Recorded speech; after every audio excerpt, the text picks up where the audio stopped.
Hi, this is the Rock. At least a 3-carat rock these days, since I'm digging my living out of the Park Avenue hills. Nuts, I'm still hip to the Broadway and 10th Avenue beat while gathering my Mink Street paycheck. My process-serving occupation at Perry Shane's Law Factory only functions when there are processes to be served. Nothing was on the Park Avenue stove at this particular day, so I gathered up my frame and started to take it over to the other side of the tracks.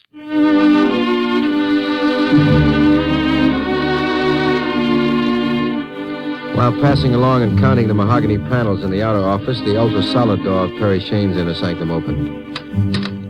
And a perfectly normal sound emanated from Mr. Shane's larynx. Oh, Rocky, glad I caught you. I need another witness for this will. Mrs. Bigelow, this is Mr. Fortune. Fortune? It's an odd name. It should be mine, and they could call me Miss Fortune. That's very funny. I didn't think I had a joke left in me. Yeah. You should hear my material. Where do I sign? It doesn't make much difference, Mr. Fortune. It's only a formality. It's a perfectly simple will. I'm only doing it because you insist, Mr. Shane. I must insist, Jane. It's a perfectly clear legal document. You have no children, so your husband is your only beneficiary. Well, if you'd rather I signed it later, I'll wait outside till you're ready. Sign it now if you like. It makes no difference to me. Because I know it will not be executed. Well, you can take my 2 cents for its face value, but how can you be so sure? I'm sure, Mr. Fortune, very sure.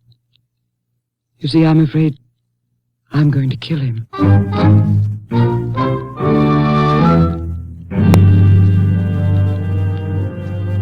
With those deadly words, I expected her to jump on a broomstick and go sailing out of the window. Instead, she picked up her hairless mink made of aging tweed and closed the door behind her. I took the bulging double O's off the space she had just vacated and put them back in my skull.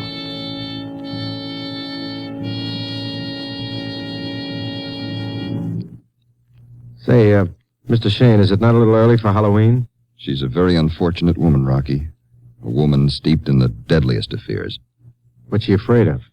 She's afraid of losing her mind. She don't act like she's hanging on to it very well right now. It's all groundless fear based on heredity.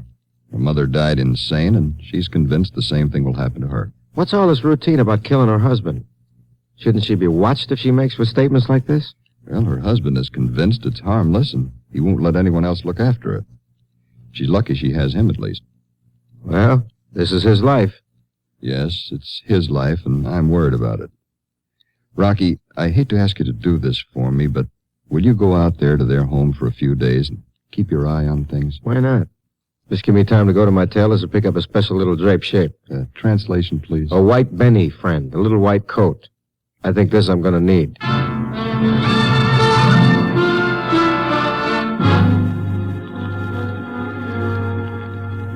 With a white coat clutched in my white little hand, I made my way out to the Long Island barn of Mr. and Mrs. Thomas Bigelow. Shane paved the way with the help of Don Amici's favorite invention, and they were expecting me. The reception committee had nice, gleaming white teeth. Well, at least you could say hello. Don't worry, fellas. I ain't coming in without your permission. Now, take it easy, boys. Don't tell me my fatal fascination is working. Well, it's all right. Back to the house, boys. Just open the gate, Mr. Fortune, and come in. They're friendly little kids, aren't they? Well, don't worry, Mr. Fortune. Open the gate. They obey me. I hope they get the same message. Will you, please make sure the gate is closed behind you? What happened to the dogs? Well, they've gone back to the house. They'll come back to the gates as soon as we're indoors. Have you talked with Mr. Shane? Yes, he, called about an hour ago. I'm not quite sure what he expects you to be able to do. I don't think you can do anything. I don't think anyone can do anything. Then why don't you help yourself? Where I come from, that's always the best treatment. Help myself? I can't help myself, Mr. Fortune. If I could get myself to a doctor, I'd be doing just that. So why not go? Because I'm afraid of what he'll do after he examines me. I'm afraid of myself, Mr. Fortune. I'm afraid of what I'm capable of doing. I am capable of murder. Now, let's take it easy, Mrs. Bigelow. Look, if you want to murder somebody, there's got to be a reason. It can't be money. Money? Oh, no. Oh, no, it's not money. And it's not hate. You see, I love my husband, Mr. Fortune. And he loves me.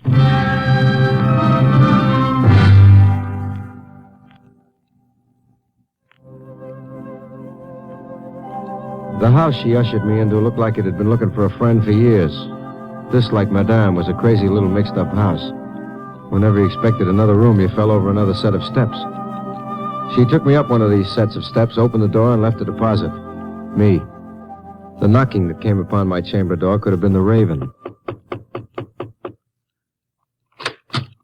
It wasn't. Good evening, Mr. Fortune. I'm Tom Bigelow. Oh, hi. Come on in, Mr. Bigelow. I'm just sort of setting my compass. I wanted to talk to you for a few minutes before we joined Jane downstairs. Say, your wife's kind of upset. It's nothing unusual. I'm afraid Jane is always upset by some fear or the other. From my seat in the balcony, I'd say she needs a psychologist or a psychiatrist or something pretty bad. And she needs one desperately, but I can't get her to go. This latest obsession is almost too much. You mean about being afraid of killing you? That's right. Do you know she had me pick up a package for her at the sporting goods store in the village? I looked inside the package when I got home. It was a gun. When I asked her why she wanted it, she told me I needed it to protect myself against her. You know, the common sense school don't give diplomas, so I can't set myself up as an expert, but it seems to me that you're not safe in this house while she's carrying around a little idea of knocking you off. No one's safe in this house. That's why I wanted to talk to you alone. I appreciate Perry Shane's concern, and you're wanting to help, but it isn't safe. That's why we can't keep maids or cooks. The only help we have is Fred. He drives and does as much cleaning as possible. That's why the house is always in this condition. I just can't trust her with people. What are you two talking about? Oh, we were just about to come downstairs to join you, dear. You were talking about me when I came in. What were you saying? I was just telling Mr. Bigelow here that I'm a big boy now, and the salt air here on the island kind of gets the appetite. Yeah, we shouldn't keep Mr. Fortune waiting for his dinner, dear. I'm sorry, Mr. Fortune. Closed doors do strange things to me. I hear voices through them. Voices talking about me. Well, they were voices, our voices. But we weren't discussing you. I hope you won't mind, Mr. Fortune. I'm not feeling well. Would you mind eating with Tom? Well, of course he wouldn't, dear. In fact, I don't think it's good for you to eat alone. I'll have Fred serve Mr. Fortune's dinner, and we'll eat in your room. Oh, look, I can scramble some mean eggs myself. Oh, no, don't worry about that. It's all prepared. He'll have his dinner, and we'll have a cordial together. And Fred will drive him to the station. That sounds fine. Well, I'll chat for a minute while you see about dinner, Tom. Don't you tire yourself, dear. Go to your room and lie down, and I'll bring up our dinner. Very well, Tom. You go see about dinner. Only be a few minutes. I was anxious to talk to you alone, Mr. Fortune, because of what Tom just said. He said a lot of things. He said that Fred would drive you to the station after dinner. Does that mean you aren't staying? Well, yes. Of course, if you want, I'll come back tomorrow, but I gotta get back to town tonight. But I know you planned on staying. Why, after talking to Tom, did you change your mind? I'm still wearing the same old mind, Mrs. Bigelow. I'm just pointing it towards town for the evening. I'm not a child, Mr. Fortune. You're going back to town because Tom told you what I tried to do to Fred. So what if you did try it on Fred? That don't mean it can happen to me. Tom is sure it can happen to you. Particularly now there's a gun in the house. Look, if you're unhappy about the gun, why did you have Tom bring it in the first place? I didn't want it, of course. Tom just thought I should have it handy because I'm alone when he and Fred go to the city. You didn't order it from the village? Well, of course not. I hate the sight of the thing. Particularly since I don't feel I can be trusted. Since I tried to kill Fred, I'm almost beside myself. If you'd only go to the right kind of doctors for help. I want to. I really want to, but Tom won't let me. Tom won't let you? No. I know why. He thinks they'll have me committed for good. Mrs. Bigelow, I come from a part of town where a killing only makes the inside pages of the tabloids. Small-time hoods, kids gone berserk, drink rotten, jealous husbands go haywire, and they kill. But at least they all think they got a reason. A real reason to them. I realize that. That's why I can't understand why I'm afraid of killing Tom. I can't understand my taking an axe to Fred. How long ago did you do this? It was one night last week. I wasn't feeling well, so I took a sedative and I went to bed. I dreamed that night. Fred was in my dream. Without waking, I got out of bed, put on my robe, and I went outside. I went to the garage. I got an axe and went to Fred's cottage. He was in bed, asleep. I raised the axe. Fred wakened and sat straight up in bed, horrified. I calmly put down the axe, walked out of the room and went back to bed. If he hadn't wakened, I'd have killed him. Now, look, Mrs. Bigelow. You're a little mixed up now. Upset, you know. This whole thing could have been a nightmare. Never even happened. I realized that. In fact, when I woke in the morning, I just thought I'd had a bad nightmare. And what changed your mind? Next morning at breakfast, Fred came to Tom. Told him he was leaving. He didn't say why at the time. Tom questioned him later. He told him what happened. Tom finally told me. I think I get the picture. It must have happened if Fred wouldn't know about it. He couldn't be reading your dream. Exactly. How come he's still here? Tom prevailed on him to stay. He's our only hope of any help at all. Now he keeps his cottage bolted all night when he goes to bed. Tell you what, Mrs. Bigelow, in some kind of way, I don't know how right now, but some way there's got to be somebody who can help you. Your story is straight, but you got to realize one thing. Going to the doc doesn't mean you're going to be put away. Tell yourself that and tell Tom the same thing. I need help. I want help. You lock your door tonight. Do anything, but please don't leave me here alone, please.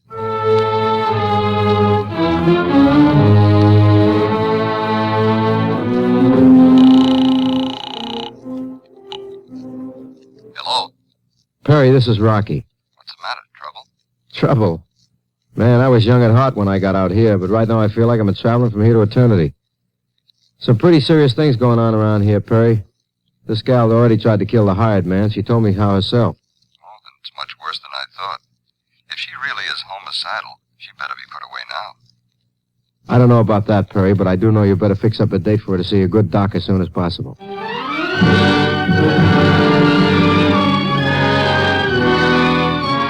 Before retiring to my background for bats, Mr. Bigelow stopped in.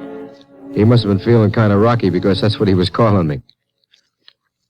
Rocky, I'm still not sure you're doing the right thing. I'd feel much better if I knew you were on your way to town. Don't worry about a thing, Tom. This will be the last night because I already talked with Shane. He's making a date for you and your wife to see a good psychiatrist tomorrow. Your wife's agreed to go. I didn't want to be forced to tell you this, Rocky, but I'll have to now. I can't take Jane to see any psychiatrist. Why not? She's willing. I know she's willing. You've convinced her there's a chance she may be helped. So maybe there is. There isn't. I know, Rocky, because I know her case. I knew her mother's case before her. How do you know? Are you a doctor? Yes, I am. How come Perry Shane doesn't know this? Because all that Perry knows about me is what Jane's mother told him. All this goes back quite a long time. Her mother befriended me many years ago, helped me out of some trouble. She had the same fears that Jane now has. The family strain is very weak. In her more rational moments, before she went completely insane, Jane's mother asked me to forget my practice and just look after Jane. Didn't Jane know you'd been a doctor? No. We decided to keep it from her because we never wanted her to know her mother had fears about her, too. Tell me something, Tom. I know that when a guy gets very sick, they call in a couple of different doctors. Don't you think it'll be wise in this case? Well, of course, I'm not a medical man. I'm a psychologist, but I'm sure of my diagnosis in this case. My old associate, Dr. Giles of Syracuse, worked with me on several similar cases. Well, if the guy was close to you, why not call him? I have no idea where he is now. I lost track of him years ago. It's just no use, Rocky. I hate to admit it, but there's no hope for my wife. Now let me have you driven back to town. Won't be necessary, Tom. I can't close my eyes to everything you told me. You got a lot of guts to take it this way, and I think you're a great guy, but this case is too close to you. Your wife's gonna have to go to a doctor. Okay, Rocky, have it your way. I hope you're still alive tomorrow to take her.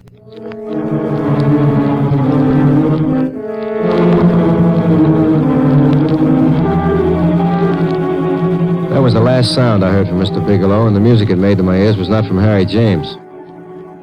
This little boy was not going to help me get the treatment for his wife, even if he had to make like a Frankenstein to stop me. Somebody had to clear up some of the picture for me. Hello? Perry, it's me again. I got a long story for you, no time to tell it. You got some paper and pencil? Wait a minute. Okay, go ahead. Check on a couple of things for me, Perry. Try to track down a Dr. Giles in Syracuse, New York. Giles, I guess. Find out if he can possibly come down tomorrow to examine the wife of his old partner, Dr. Thomas Bigelow. Who's Dr. Thomas Bigelow? Tom's father? No, it's Tom, but keep it under your cap. It's important, though, that he gets down here tomorrow. And another little item, get hold of Finger right away and ask him to check on something for me, will you? Ask him to rout out the owner of the sporting goods store in the village here and find out who in this house bought a gun from him recently. It's important to find out who ordered the gun that Tom picked up. What's going on out there? Right now, I wouldn't take any bets. What's the name of the store? Where is it? Who knows? There can only be one sports store in this one-horse village. Very fine, Mr. Shane. I'll be talking to you tomorrow.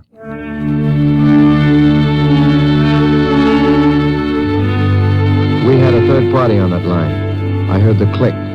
Right now, it was important to find out three little items. Who was on the line with us? Why were they listening, and how much did they hear?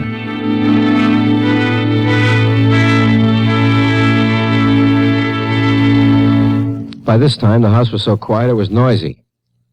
First thing I did was take off the shoes and drop them one by one on the floor. All I had to do was try to get around the house without being heard and try to find the snooper. Ow. The door was as quiet as a dentist's drill, and just as sharp. One little light burned in the hallway, but all it did was make the shadows darker and bigger. No light showed under any of the other bedroom doors. Finding it difficult to sleep, Mr. Fortune? Hiya, Fred. I find it kind of tough to get to sleep with all this quiet going on. I guess I'm used to the big city. Considering what happened to me the other night, may I suggest you stay in your room? Yeah, I guess maybe that's a good idea. Well, see you around.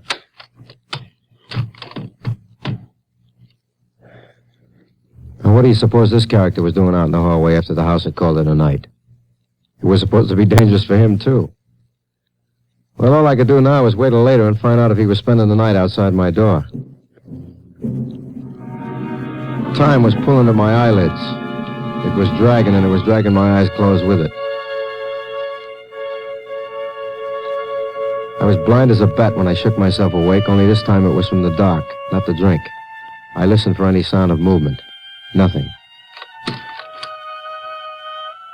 I got the door open this time without seeing any signs of Fred. The small light was still on, but I could see practically nothing. I made my way along the hall in the direction of what I hoped was Jane Bigelow's room. Then I heard the sound that pulled me in the right direction. I was going in the right direction, and I had the crying of a woman for my compass. I got to a door and tried the knob. I closed it just as quietly as I opened it. Jane Bigelow was in bed, staring at the ceiling and sobbing her heart out. Mrs. Bigelow. Mrs. Bigelow. Rocky. Help me, please. Please, Rocky. Oh, sure. Now, let's quiet down. Now, take it easy now. Come on. Why do I think these things? Why do I hear my mind make these horrible plans? What plans, dear? What's the difference? You won't be able to hear them. Only I hear them. I hear them.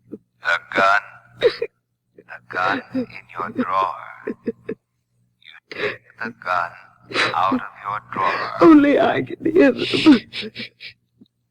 Rocky, you hear it too. It's not just me. Rocky is unconscious.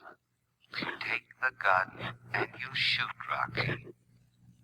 You take the gun and you shoot Rocky. Is this the voice you heard when you thought you tried to kill Fred? You do hear it too. This is the voice that keeps telling you you're going to kill your husband. Yes.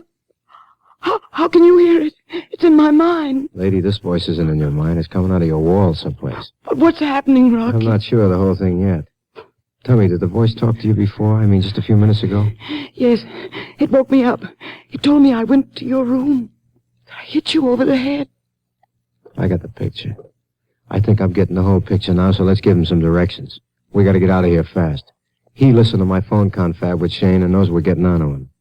This little boy's going to try to kill me tonight. But who? Who's doing this? Never mind. I'll take this little persuader along just in case.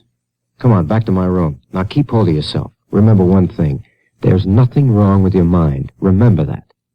I know this is rough for you, but it's almost over. Just keep hold. They're bound to come after me soon.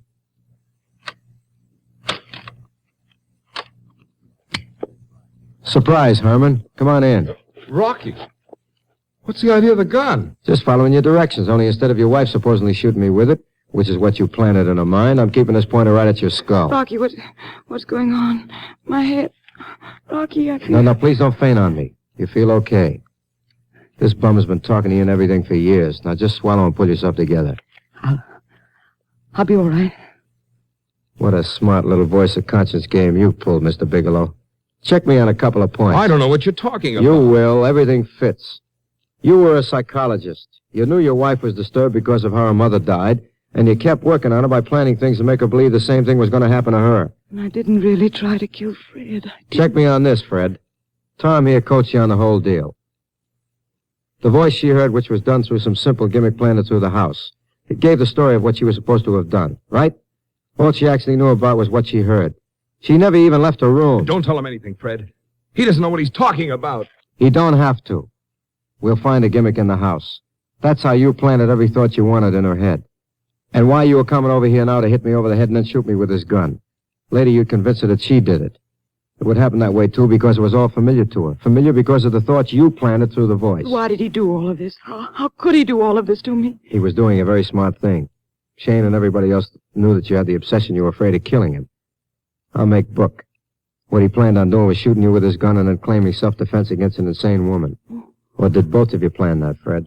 That wasn't my idea. I don't go along with this murder business. Shut up, you fool. There was never any thought of killing anyone. The life you were leading your wife was worse than death. I want to know one thing, Bigelow. I'm sure now you no longer practice as a psychologist because you were thrown out by all the decent associates who knew you. Was that the little trouble Jane's mother got you out of? No longer practiced as a psychologist. You mean Tom was once a psychologist? That's right. Figures, too. Only where decent docs use they know how to help people like most of them do. This crumb used his to try to destroy you. This I'll make book on without waiting for Shane's information. But why? Why did he hate me like this? He didn't hate you. He just loved your money more.